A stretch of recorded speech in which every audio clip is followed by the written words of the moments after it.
자, 이제 400페이지 보십시오. 400페이지. 5번, 개발 유형에 의한 분류가 있습니다. 1번, 신개발. 2번, 재개발이 있는데, 이 부분 신개발과 재개발을 섞어 놓으면 굉장히 헷갈려요. 그래서 실제로 제가 그 31회 때 시험 봤죠. 31회 때 시험 봤다고 말씀드렸잖아요. 그죠? 제가 틀린 문제가 이거예요.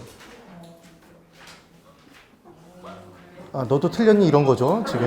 그래서 1번에, 아니, 무슨 생각을 한 거냐면, 저는 개발 방식이 나오면 그냥 당연히 재개발이라고 생각을 한 거예요.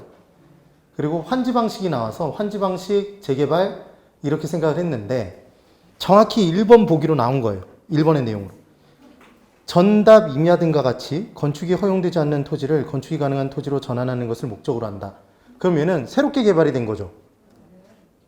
아, 지금. 그러니까 얘는 신개발이지 재개발이 아니잖아요. 네? 근데 이걸 재개발로 생각을 했었다니까. 그랬더니 이런 바보가 있나 이런 생각이 드시죠? 시험장 들어가면 뭔가 헛것에 씌인 것처럼, 뭐에 씌인 것처럼 헛것이 보이기 시작해요. 그래서 1번에 신개발의 내용이 무엇인지를 기억하시면 되고, 그 다음 동그라미 3번에 신도시 개발의 목적이라고 되어 있는데, 그 부분은 그냥 한번 정말 심심하면 읽어보시고, 2번에 재개발이 있습니다. 괄호 1번 의의에 동그라미 1번 이미 개발되어 있는 지역을 정비, 개량, 조성하는 사업을 말한다. 그렇게 되어 있네요. 그래서 괄호 2번에 재개발 사업의 종류에 동그라미 1번에 시행 방법에 의한 분류가 있는데 별표가 3개 쳐져 있죠, 여러분. 수복 재개발, 개량 재개발, 보전 재개발, 그리고 철거 재개발이 있대요. 그래서 기억에 수복 재개발 부분에서 핵심 단어는 뭐냐면, 우리 국토를 수복한다, 서울을 수복한다 그러면 원래 상태 그대로 되찾는 걸 의미합니다. 그래서 수복 재개발은 도시가 노후화가 진행됐는데 노후 불량 요인만 제거해서 원래 상태로 돌아가는 거예요. 이게 수복 재개발이에요. 그럼 많이 때려 부셨나요? 적게? 적게. 그러니까 얘는 적극적인 재개발이다, 소극적? 소극적인 재개발의 일종인 거예요. 얘를 적극적 재개발이다 이렇게 함정을 판다고요. 그럼 기억하시는 방법은 시옷 하시면 되겠죠. 네. 수복 재개발, 소극적 재개발. 그 다음 니은. 개량 재개발. 우리 여러분, 개량이란 단어는 하자, 흠 등을 제거해서 좀 더 좋게 고치는 것. 얘를 개량이라는 표현을 쓴대요. 그래서 한복의 경우에 개량 한복이라는 표현을 쓰면 안 된답니다. 개량 한복이라는 단어를 쓰면 고전 한복 자체가, 전통적인 한복 자체가 하자, 흠이 있어서 좋게 고쳤다는 얘기잖아요. 그래서 개량 한복이라는 표현을 안 쓰고 뭐라고 하죠? 생활 한복? 생활 한복. 그런 용어들이 나오기 시작했던 거죠. 근데 그런 걸 다 차치해두고 별로 중요하지 않아요. 이것만 기억하시는 거예요. 개량은 기능의 개선, 확장이라는 단어가 나오면 얘는 개량이에요. 개량 재개발, 개량 재개발. 그래서 지금 두 번째 줄 보시면 기존 시설의 확장, 개선 또는 새로운 시설의 첨가라고 되어 있죠. 그 다음 디귿, 보전 재개발이 있습니다. 보전 재개발은 아직 노후화의 요인이 발생되지도 않았어요. 근데 노후 방지 대책을 세우는 거예요. 이게 바로 보전 재개발이랍니다. 보전하는 거죠, 말 그대로. 그럼 얘는 때려 부신 정도가 아예 거의 없죠. 그러니까 비용도 적게 들겠죠. 가장 소극적인 재개발이 보전 재개발이 돼요. 그래서 기억하시는 방법은 소극적인가요? 소오, 보오, 보전 재개발. 아니, 지금 그 얘기예요. 어렵게 기억하지 마시고. 그 다음 리을에 철거 재개발이 있습니다. 보통 후진국에서 이루어지는 재개발인데, 후진국은 모든 기능들이 다 저하돼 있죠. 그럼 걔는 보존할 게 하나도 없잖아요. 보존할 게. 원래 상태로 돌아갈 게 없어요. 그래서 다 때려 부시고 다시 개발하는 것. 이게 철거 재개발이랍니다. 가장 적극적인 재개발이겠죠. 많이 때려 부실수록 많이 남겠죠. 그래서 수익이 가장 많이 발생하는 재개발이 뭐다? 철거 재개발이겠죠.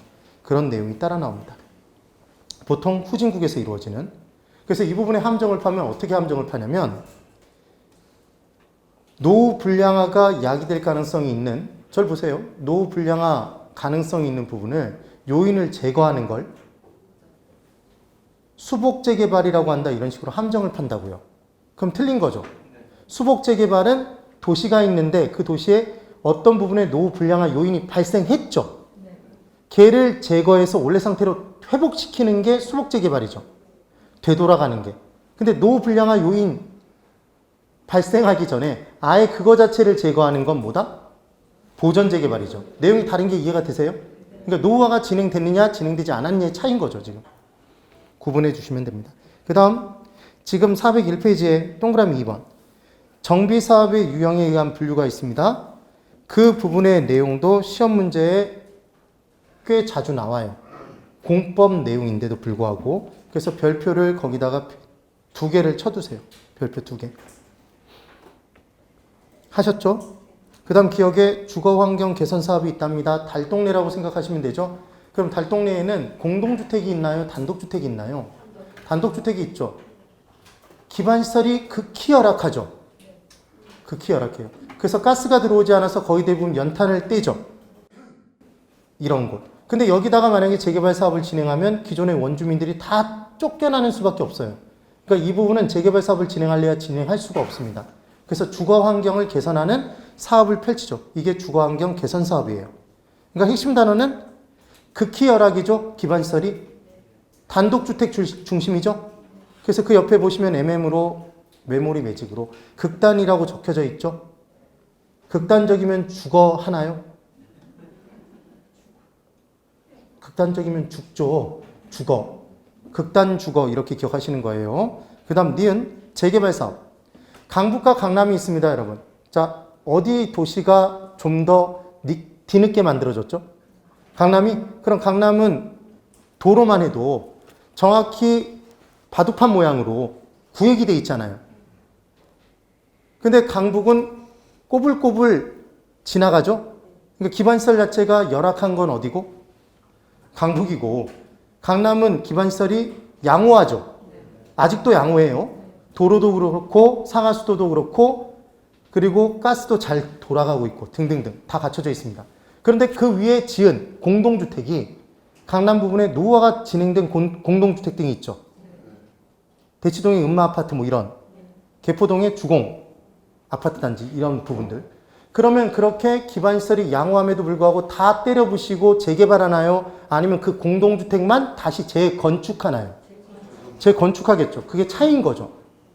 기반시설이 양호한 지역의 공동주택은 재건축부터 보시면 정비기반시설은 양호, 노후불량 건축물에 해당하는 공동주택이 밀집한 지역, 주거환경을 개선하기 위한 사업이다. 이게 재건축 사업이죠. 다릅니다 지금. 그 다음 재개발 사업은 정비기반시설이 열악하고 노후불량 건축물이 밀집한 지역에서 주거환경을 개선하거나 상업지역, 공업지역 등에서 도시기능의 회복 및 상권 활성화 등을 위하여 도시환경을 개선하기 위한 사업이다. 그래서 상업지역, 공업지역에서도 행해지는 건 재개발 사업이죠. 그래서 이 부분을 기억해 두실 때 중요한 건 지금 재개발 사업의 제일 중요한 단어는 상업지역에서도 이루어진다. 기반시설은 열악하다. 그래서 개그맨 중에 지상렬 씨가 계시죠? 상렬이는 개발이다 이렇게 기억하시는 거예요. 축구만 차면 자꾸 이상한 데로 차요. 상렬 개발. 그 다음 절에 가면 여러분 시주하나요? 심청이가 무슨 지금 무슨 미 300석에 팔려갔죠? 공양미. 그래서 공양받아 건축한다 이렇게 기억하세요.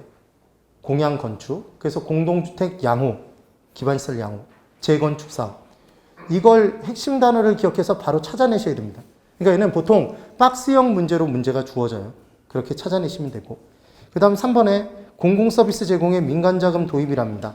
얘를 사회간접자본시설을 확충하는 방법이라고 표현하기도 하죠. 그리하여 그냥 설명만 들어보세요. 설명을. 도로가 있습니다. 고속도로. 민자 고속도로 들어보셨나요? 민간 자본으로 만든 고속도로가 있는 거죠.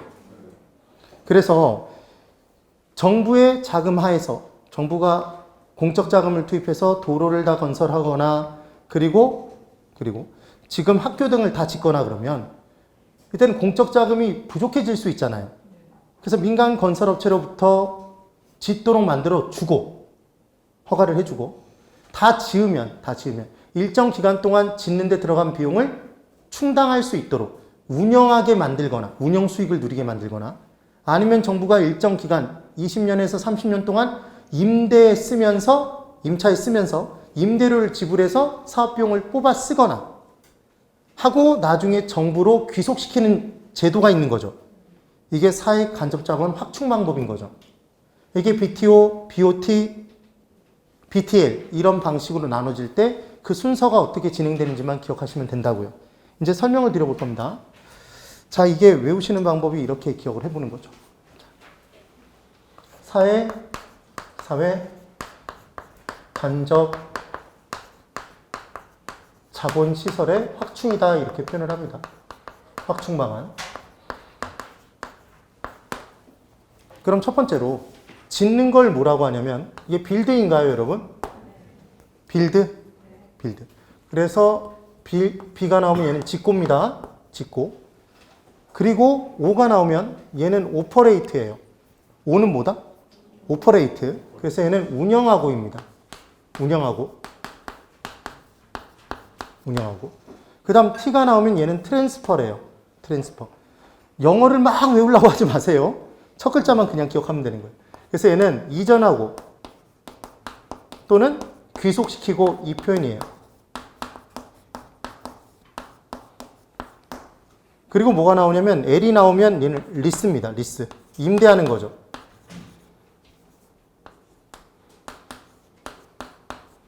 그 다음 또 O가 나오면 오온인데 거기까지 사실은 별로 기억할 필요는 없어요. 이렇게 네 가지만 기억해도 문제를 푸는 데는 아무 지장이 없습니다. 여기만 보실까요? 그러니까 문제가 나오면 먼저 짓고 일정 기간 운영케 하고 귀속시킨다. 짓고 일정 기간 먼저 이전을 시키고 귀속한 후에 운영토록 한다.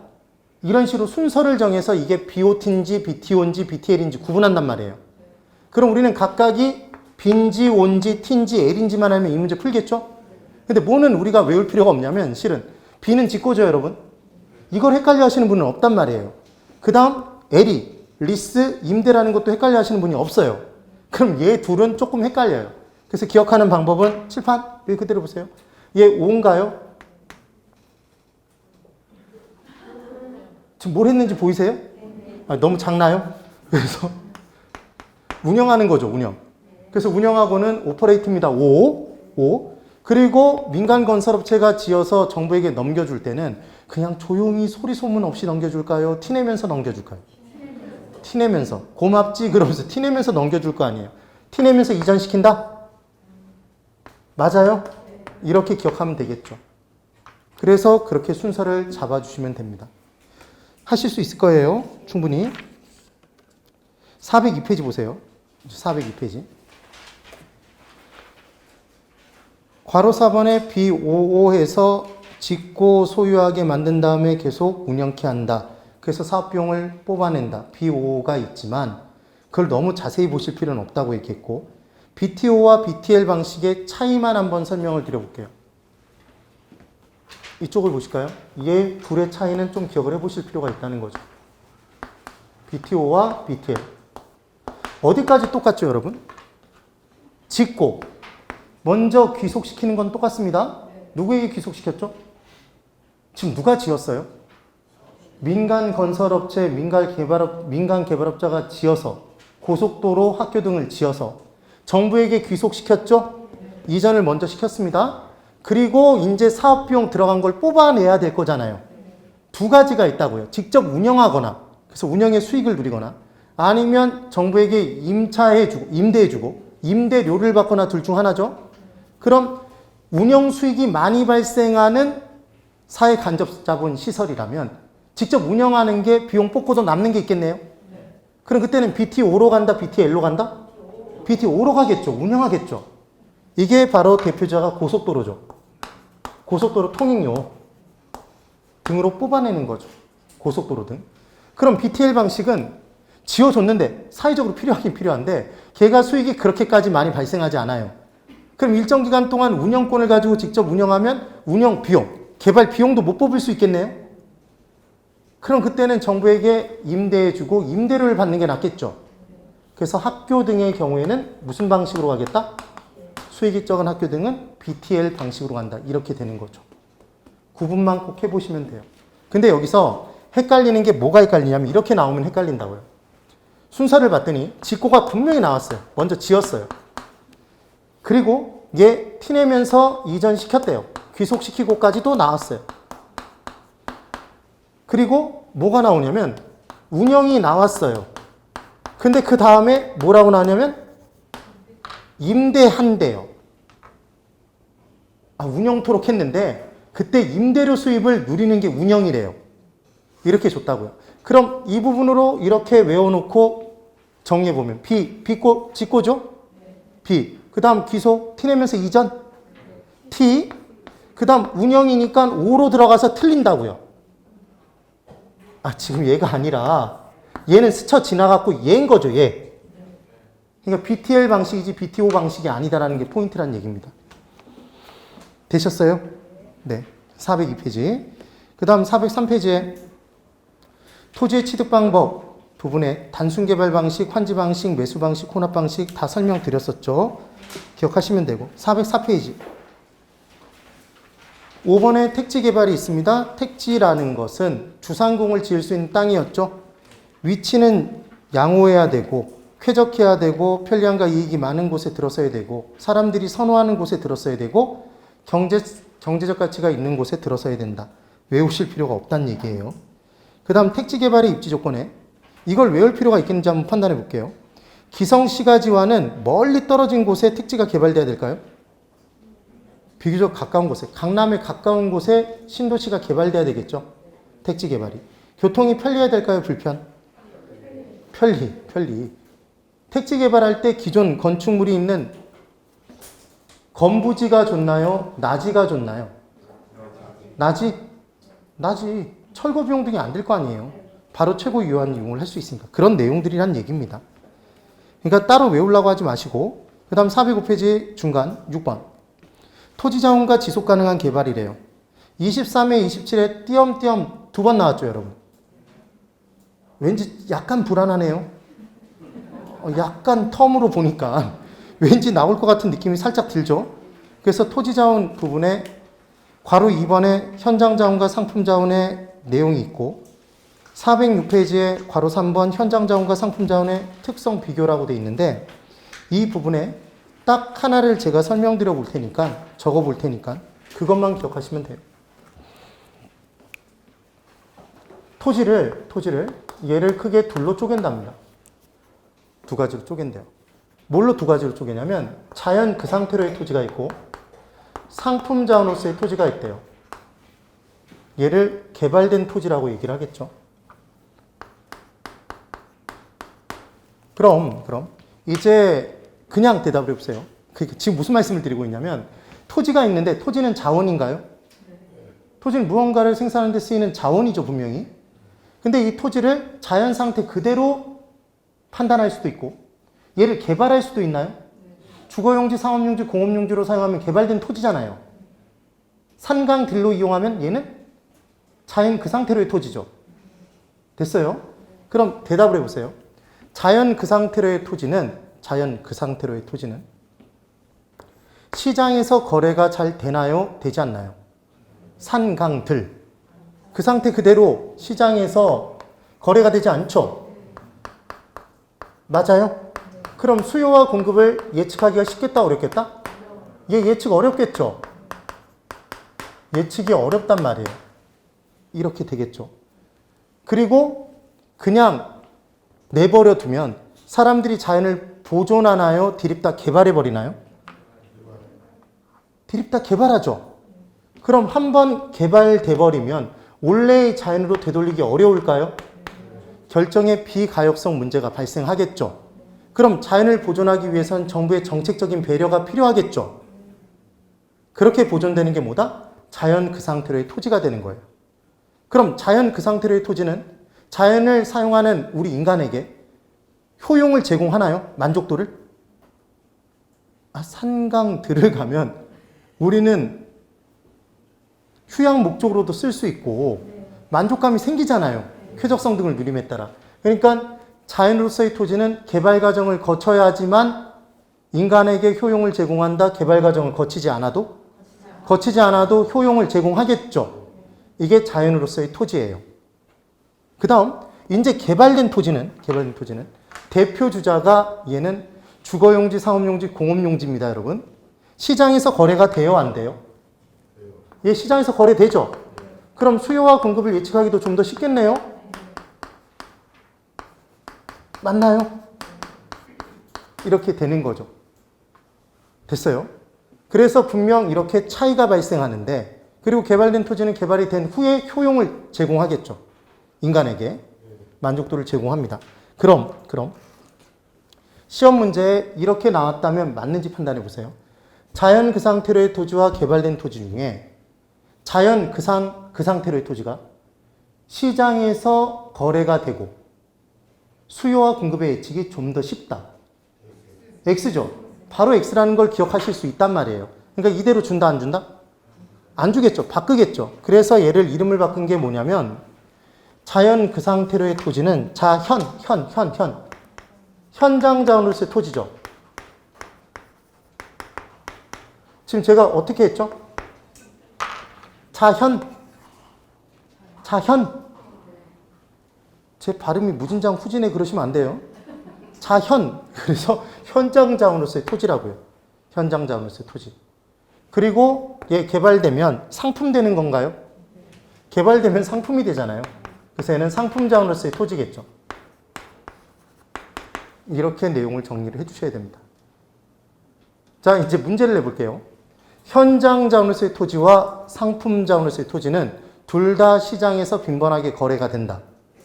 X네요. 얘 때문에 X인 거죠. 둘 다 수요 공급 예측이 좀 더 쉽다. X네요.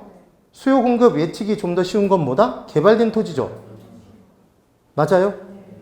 그럼 다시 현장 자원으로서의 토지는 자연 그 상태로의 토지죠. 지금 현장 자원으로서의 토지는 한번 개발되면, 그래서 상품 자원이 되면 원래 현장 자원의 토지로 되돌리기 어렵다는 게 결정의 비가역성이다. 5죠. 현장 자원으로서의 토지의 보존은 정부의 정책적인 배려가 필요하다. 5. 산강들은 공공재적 성격을 띠나요? 그렇죠. 다 같이 사용하잖아요. 기본적으로. 그 다음 개발된 토지는 사적재의 성격을 띠겠죠? 이런 개념들을 기억해 두시면 됩니다. 그 다음 또 하나만 더 볼까요? 그럼 소득 증가 시에 뭐의 수요가 증가할까요, 여러분? 현장 자원으로서의 토지의 수요가 증가할까요? 상품 자원으로서의 토지의 수요가 증가할까요? 여기 이렇게 적어놨죠? 현장 자원. 왜 그런지 이제 설명을 드려볼게요. 여러분 예전에 1960년대, 70년대 정도에 한강을 바라보는 아파트는 60년대에 아파트가 있었나요? 그 무지개 아파트인가요? 최초 아파트가? 하여튼 그 아파트 들어선 게 70년대 아닌가요? 70년대. 그래서 1970년대에 만약에 아파트가 들어섰다. 그럼 한강이 보이는 아파트는 한강이 보이지 않는 아파트보다 비쌌을까요? 그러니까 다시 이렇게 얘기하면 헷갈릴 수도 있으니까 판잣집이 있습니다. 판자촌이에요. 그럼 판자촌, 다 같이 판자촌에 사는데 한강이 보이는 판자촌과 판잣집과 한강이 보이지 않는 판잣집은 가치가 달랐을까요, 예전에? 한강이 보이면 뛰어들고 싶은 생각밖에 안 되는 거죠. 그렇게 못 살 때는. 그러니까 소득이 적을 때에는 자연 그 상태로의 토지를 얼마 원하지 않는단 말이에요. 되세요? 근데 먹고 살만하니까 이제 한강이 보이고 안 보이고가 엄청나게 가치의 차이를 가져오죠. 그래서 소득의 증가에 따라 현장 자원으로서의 토지의 수요는 급증하죠. 되시나요? 이런 표현을 쓸 수가 있다고요. 그래서 마무리 짓습니다. 자현, 따라해보세요. 자현. 그러니까 걔가 무슨 자원? 현장 자원으로서의 토지. 가장 간단하게 함정을 파면 현장 자원으로서의 토지는 개발된 토지이다, 이렇게 함정을 판다고요. 개발되면 상품 되는 거죠. 네. 그래서 406페이지를 보시면 406페이지. 동그라미 6번의 내용이 이제 이해가 되실 거예요. 동그라미 6번. 정확히 중간입니다. 406. 현장 자원은 자연 그 자체로서 소득의 증가에 대해 탄력적이고, 맞죠? 소득 증가에 따라 수요가 많이 증가하고, 그 표현이 탄력적이고 라고 표현한 거죠. 상품 자원은, 개발된 토지는 도시 공간 구조의 확산에 의해 주거용지, 상업용지, 공업용지가 더 많이 필요해지겠죠. 그래서 도시 공간 구조의 확산에 대해 탄력적이다. 그 표현이 나온 겁니다. 수요의 소득 탄력성이 크다. 그 표현이 뭔지를 아시면 되고. 그리고 동그라미 9번 보세요. 현장 자원은 자연이 인간에게 무상으로 준 공공재이며 자연 그 상태로의 토지죠. 규모의 경제가 크며 그린벨트 제도와 같은 정부의 정책에서 상품 자원과 경합관계에 있다. 그래서 한번 개발되면 다시 원래의 자연으로 되돌리기 어렵잖아요. 그래서 개발 제한 구역으로 묶어버리는 거죠. 그리고 11번에 현장 자원으로서의 속성은 자연으로서의 가치이고 현장 자원, 상품 자원으로서의 속성은 자산으로서의 가치를 띈다. 그렇게 얘기를 한 겁니다. 그 다음 괄호 4번에 현장 자원 보존의 필요성, 동그라미 1번. 현장 자원은 시장의 원리에 따라 방임하면 보존하기 곤란하며 정부 정책상 보존 대책이 적극적으로 요구된다. 그 표현이 나와 있는 거죠. 되셨죠? 그 다음 407페이지에 참고학습에 데이비드 베리의 현장 자원으로서의 토지 가치가 있는데 이때 담보는 없다라고 기억하세요. 이분이 주장한 내용에 담보 가치와 보험 가치는 포함되어 있지 않다는 것만 기억하시면 됩니다. 나머지 가치들을 외우려고 노력하지 마세요. 시험에 나와본 적 없고 나올 가능성이 많이 떨어지지만 혹시 모르니까. 현장 자원으로서의 가치에는 뭐는 없다? 담보는 없다. 그 다음 그 밑에 2번 정확히 중간 지속 가능한 개발이 있대요. 여러분 현 세대가 토지를 디립다 파헤치면서 개발해버리면 자연을 많이 훼손해버리면 후세대는 이용할 토지가 없겠죠. 그러니까 개발을 할 때 후세대를 배려하는 개념에서 지속이 가능한 개발을 해야 된다. 이게 지속 가능한 개발의 개념이에요. 그래서 동그라미 1번에 지속 가능 개발이란 환경적으로 건전하고 지속 가능한 개발의 개념으로 미래의 후손들이 자신들의 욕구를 충족할 수 있도록 그 능력과 여건을 저해하지 않으면서도 현 세대의 요구를 충족시키는 개발로 정의된다. 그 내용. 그래서 408페이지 괄호 2번 의 동그라미 1번 지속 가능한 개발은 자연자원의 보존과 개발의 조화를 강조하는 거다. 그리고 후세대를 배려하는 것이더라. 보존의 측면에 좀 더 신경을 씁니다. 그리고 현 세대, 당 세대들은 환경 친화적인 개발을 해야 된대요. 그런 내용이에요. 제발 이 부분 외우려고 하지 마세요. 그냥 지속 가능한 개발을 하기 위해서는 디립다 파헤치면서 개발하면 안 되는구나. 보존에 좀 더 신경을 써야 되는구나. 후세대를 위해. 그게 끝. 그 다음 참고학습에 토지 자본이 있는데 얘는 혹시 모르니까 제가 정리를 한번 해드릴게요. 진짜 심화 이론반이라 이론이 좀 심합니다. 예? 그러니까 이론 내용 중에서 혹시나 싶어서 설명드리는 내용들까지 있다는 거죠. 자, 이제 토지 자본이 뭔지 설명드려볼게요.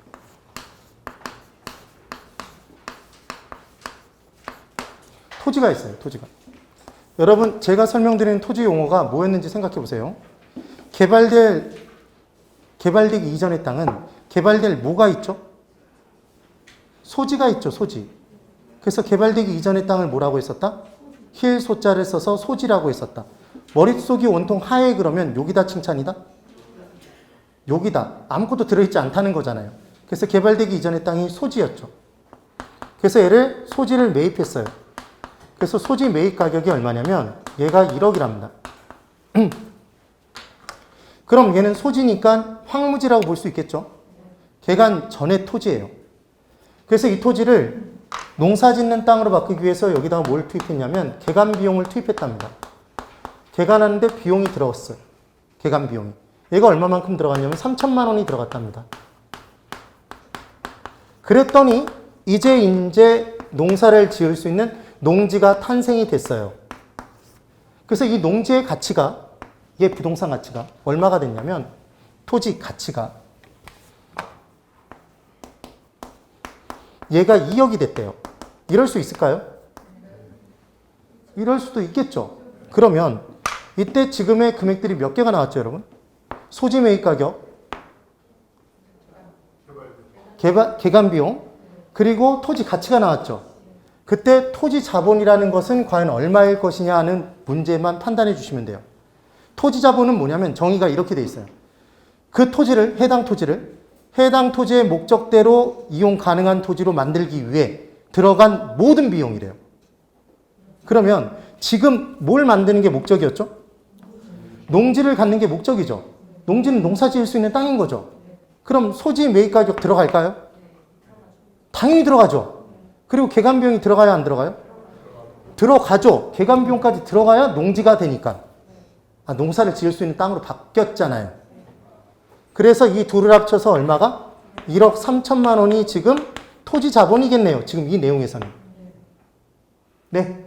그럼 지금 만약에 이게 들어간 상태에서 나 지금 이 금액 좀 빼고 싶어 그러면 여기서 이 금액을 빼가면 얘가 다시 소지로 바뀌나요? 한번 투입되면 다시 되돌리기 어려운 금액인 거죠. 이게 토지 자본이에요. 토지 자본. 그러니까 토지 자본은 칠판, 토지 자본은 이게 토지 자본이죠.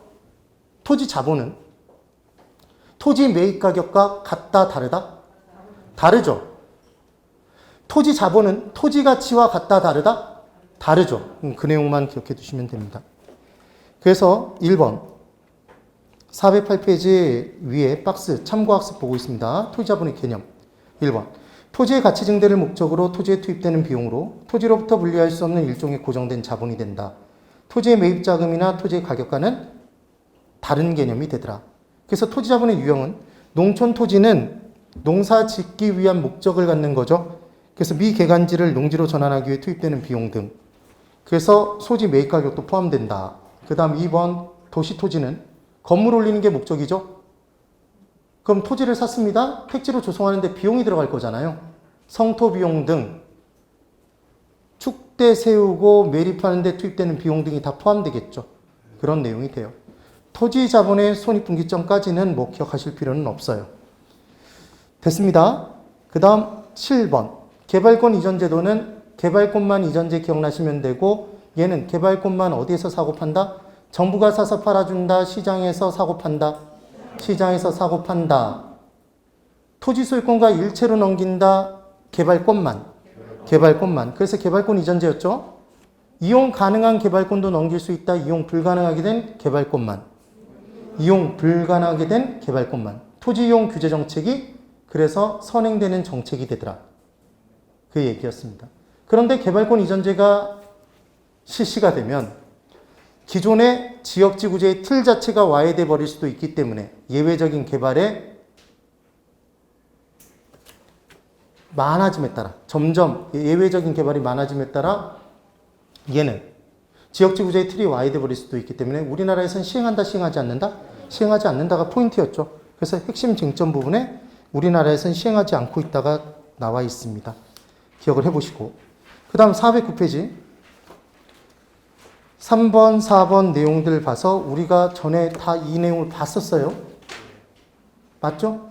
심화 이론반에서 자세히 봤었고 그 다음 410페이지에 제2절의 부동산 이용 부분의 내용이 있습니다. 이 이용 부분의 내용부터 시작해서 5분만 쉬었다 볼게요. 5분만. 5분만 쉬고 돌아오세요.